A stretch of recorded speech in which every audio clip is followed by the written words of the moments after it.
बिस्मिल्लाहिर्रहमानिर्रहीम, अस्सलाम वालेकुम नाज़रीन। आईसीसी मेंस टी20 वर्ल्ड कप 2024 के स्पेशल प्रोग्राम जीत के जुनून में मैं हूं यासिर रशीद। नाज़रीन, आज सुपर 8 का मरहला शुरू हो रहा है, जबकि दूसरी तरफ कौमी टीम जो है वो मुख्तलिफ ग्रोहों में वतन वापस आ रही है। कुछ खिलाड़ी अमेरिका रुक गए हैं और कुछ ने इंग्लैंड में अपने लिए कुछ दिनों के लिए पनाह ढूंढी है। उनकी ये हिकमत अमली लोगों के गमो गुस्से से बचने के लिए है, वरना इतनी इबरतनाक शिकस्त के बाद किसी को सैर सपाटों की क्या सोचती है। अमेरिका में हारिस रऊफ के साथ जो हुआ वो काबिल मजम्मत है। महज़ब कौमें जो हैं वो शिकस्त को खंदा पेशानी से कबूल करती हैं, लेकिन एक लम्हे के लिए अगर ये सोचें तो फ़ैन का गुस्सा तो बनता है, लेकिन अगर किसी फैमिली के साथ आपका कोई भी हीरो जा रहा हो और आप उसको उस वक्त तनकीद का निशाना बनाएं तो हम मजमूई तौर पर फिर सानहे के जिम्मेदार हैं। तो अभी की सूरत हाल को देखते हुए अगर सारी चीज़ें देखें तो हारिस रऊफ वाला मामला जो है उसके ऊपर बहुत बहस मुबाहिसा हुआ है और उसके ऊपर भी गुफ्तगू मज़ीद इसी प्रोग्राम के अंदर की जाएगी। मजमूई तौर पे आगे बढ़ते हुए अगर आपको ये बताएं कि सूरत हाल किन दिनों में क्या रहेगी और अभी तक की मजमूई जो सिचुएशन है उससे किस तरीके से निकला जा सकता है, तो हम क्या इस शिकस्त और सानहे के ज़िम्मेदार हैं?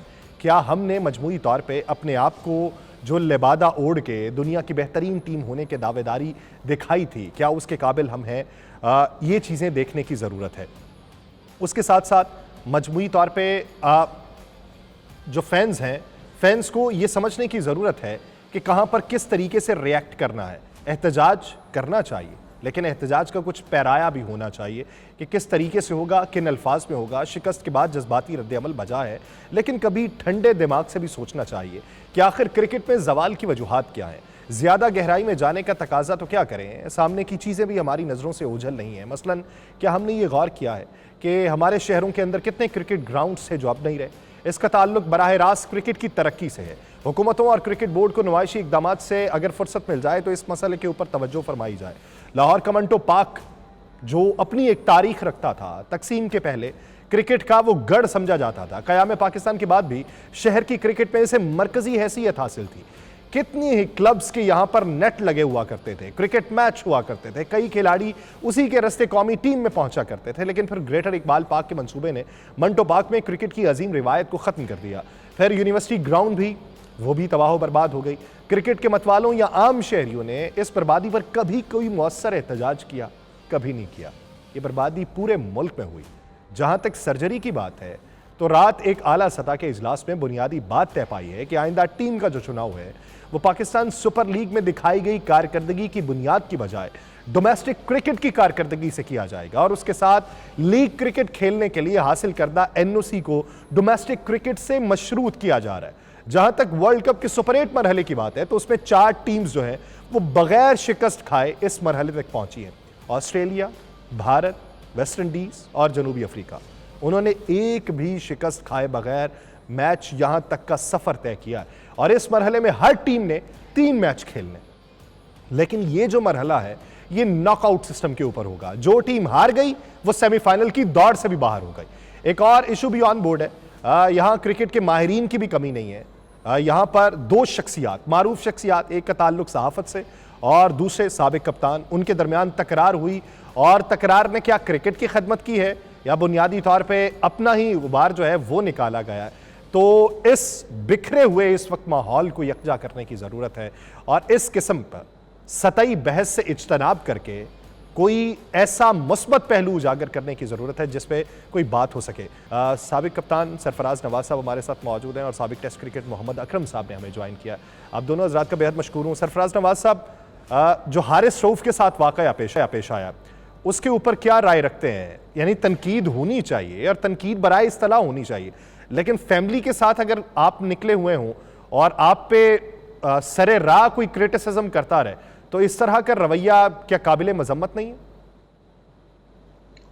देखें, इसमें 2 चीज़ें हैं। अब कानून के मुताबिक भी अगर आप बात करें, पाकिस्तान के अलावा दूसरे मुल्कों में, इंग्लैंड की बात कर लें,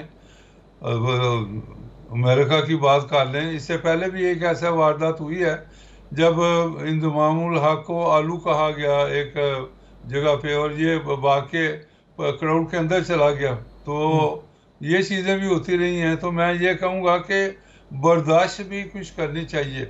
फैमिली के साथ अगर आप निकले हैं तो केयरफुल रहें कि ये इस तरह की चीज़ें लेकिन जो ये भागा है और बीवी इसने पकड़ के कहा है कि ना जाओ इस तरह के, तो द वे ही रैन और ये मारने के लिए भागा लोगों को, इसके ऊपर मुझे इतराज है। क्योंकि अगर अदालत में जाएंगे, ये वीडियो पेश कर देंगे, तो जज साहब तो कहेंगे कि आप उनको मारने के लिए आए हैं, तो ये तो एक अलग चीज आ जाएगी। तो इसमें माफी मुफी की तो बात नहीं, ये खुद लड़ने के लिए गया है, ये नहीं करना चाहिए था। लेकिन दरगुजर करे जी अपना, अगर दूर से कोई बकवास कर रहा है तो उसको बकवास समझ के दरगुजर करके दूसरी तरफ निकल जाए। तो देखें क्राउड तो जिस तरह की परफॉर्मेंस हुई है, पता नहीं क्या क्या सोचा होगा उन्होंने क्या करना है। तो मैं कहता हूँ कि चेयरमैन साहब को इस पे, वो पंजाबी में कहते हैं चौधरी शुजात, कि मिट्टी डालो मिट्टी डालो, मिट्टी डाल देनी चाहिए।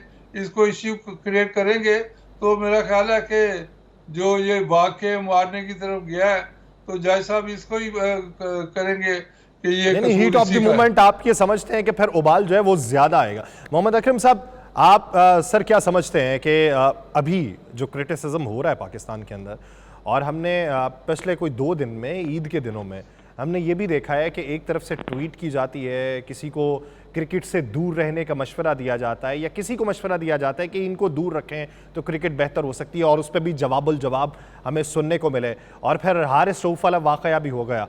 हम अभी वो उस ट्रॉमा से नहीं निकल पाए कि हम सुपर 8 में नहीं जा सके, और फिर इस तरह की चीज़ें, इस पे ओवरकम किस तरीके से किया जा सकता है? अस्सलाम वालेकुम जी। वालेकुम अस्सलाम। जो फर्स्ट ऑफ ऑल तो जो हारिस रऊफ वाला वाक़या है उसकी जितनी भी मजम्मत की जाए कम है, और जिस तरह सरफराज भाई ने कहा कि अब आगे चलना चाहिए, इन चीज़ों को बहुत ज़्यादा हमें वो भड़काना नहीं चाहिए। जब भी हम हारे हैं रिएक्शन तो आता है, लेकिन इस तरह का रिएक्शन नहीं होना चाहिए कि आप किसी की पर्सनल लाइफ को डिस्टर्ब करें, और अगर वो फैमिली के साथ हो तो उस वक्त आप डिस्टर्ब करें। End of the day it's a game of cricket जो ग्राउंड में खेली जाती है, और अगर कोई अच्छा नहीं करता तो इन वर्स्ट केस सिनेरियो उसको टीम से बाहर कर दिया जाता है। तो आप अपनी राय का इजहार कर सकते हैं, आप अपना पॉइंट ऑफ व्यू दे सकते हैं, लेकिन आप किसी को गाली गलौज नहीं कर सकते। पहली बात तो ये।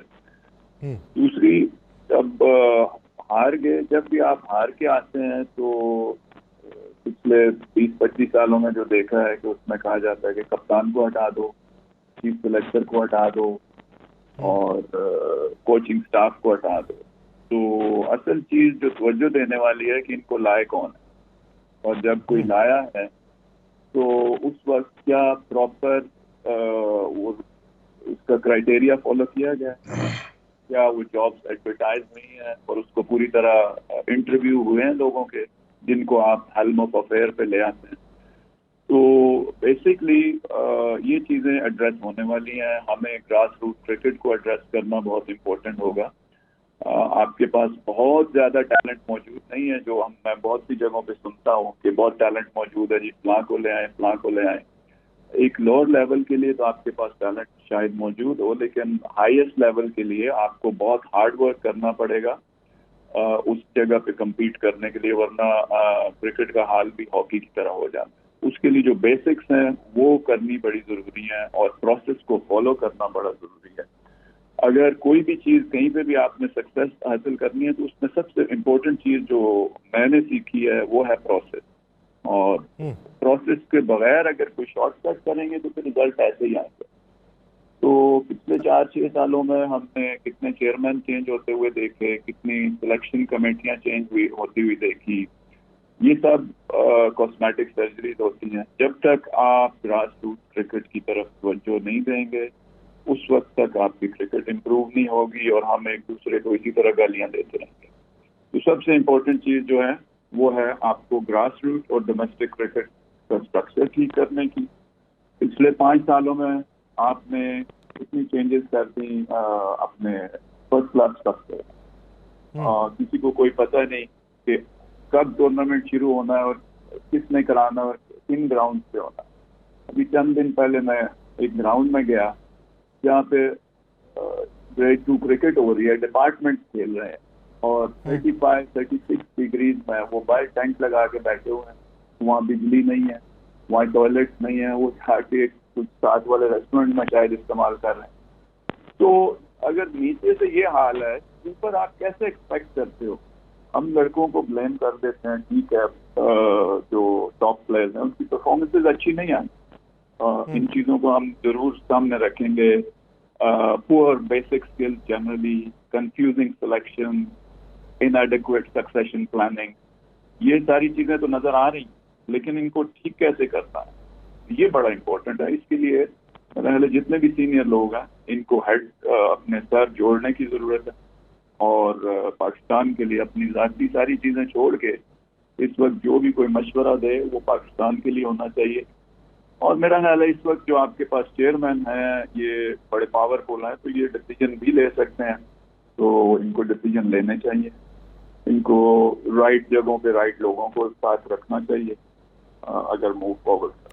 आपने एक बात बड़ी अच्छी की कि स्ट्रक्चर बुनियादी तौर पे बेहतर होना चाहिए। वो स्ट्रक्चर हमें दिखाई नहीं देता और वो खस्ता हाली का शिकार हो चुका है। तो कलेक्टिव अप्रोच जो है उसी से फिर कोई नतायज आप निकाल सकते हैं। सरफराज साहब, जिस तरीके से बात ये हो रही कि कल एक मीटिंग हुई और उसमें ये बात हुई कि डिपार्टमेंटल क्रिकेट जो है उसकी बहाली हो, आपने बारहा इसके ऊपर बातें की और बारहा आपने खतूत भी लिखे हैं और मैसेजेस भी किए हैं मुख्तलिफ चेयरमैन्स को।